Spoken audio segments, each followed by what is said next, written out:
And if appropriate, Madam President, I have a question.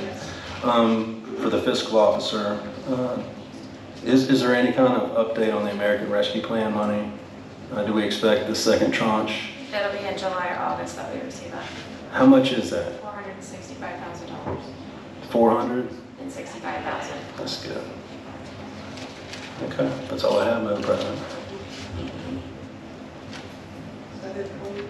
I think that's it. The only other thing I'd like to point out is the expenses year to date as of 5/31, we are only using about 30 to 40% in most cases of our reserve balances. So we're well under budget year to date.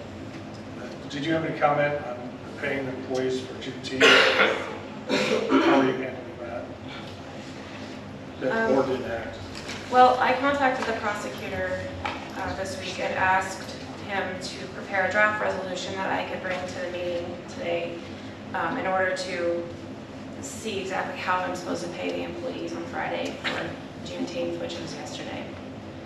But I was overrode by Mrs. McKee with him, and he was told that that he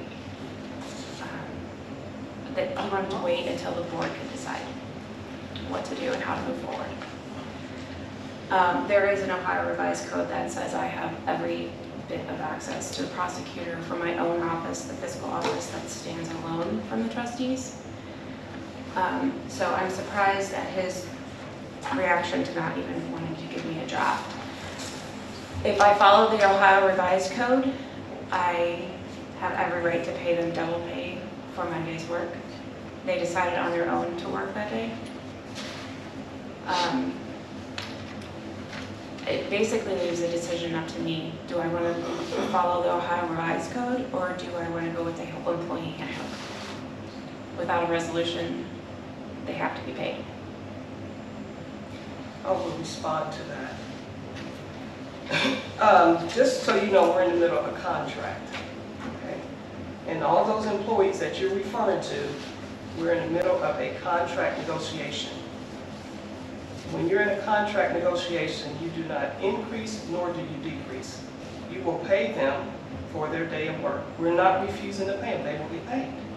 Has that contract been finalized? That's why you don't do anything. That's why you don't do anything. It is a contract. This is a contract. You cannot, I know union contracts. I was in the union for 20 years and a representative. You cannot change anything because you will be subject to a lawsuit.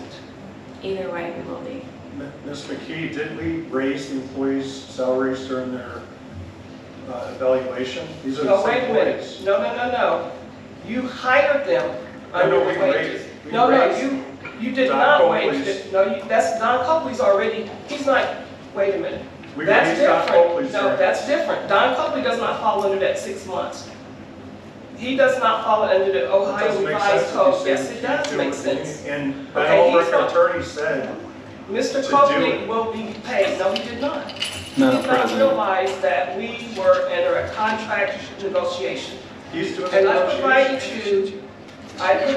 well, when you guys called Mark Altier, the prosecutor, he did not realize that. That's why he wouldn't draw up that resolution. I provided you from our attorneys on your desk there. Every one of us has it there at our desk where it shows that we will not change anything in regards to our employees that are on probation. I mean, it's dealing with contracts right now. And we have 2 employees that are not, so they're not. We're not talking about those employees. They weren't subject to the matter. They weren't having a problem. This is for the. They're subject to ORC. Madam President, yes. In an effort to stay on point with the agenda tonight, the way we discussed the Juneteenth Day on Friday prior to its occurrence was it is a recognized holiday by the state of Ohio. So it's treated like every other holiday in the state of Ohio. And the fiscal officer is absolutely correct. She has every right, and we have the expectation that she's going to pay employees for working holidays or working that holiday as they should be paid. So we had no doubt last week that the fiscal officer was going to honor what the township needs to do as far as employees' pay on Juneteenth. But Ms. McKee is stating that you can't change their pay. You can't. No, once again, We're not changing, we're It's- saying that. it's an Ohio revised code that recognizes Juneteenth as a holiday, and so they are due 8 hours regular pay and 8 hours holiday pay. And our expectation is the fiscal officer will do so in accordance with the Ohio revised code. Change our employee handbook to comply with the law. We can come back and do that Point of later. order, let's move on. Okay. They will be paid. Thank you.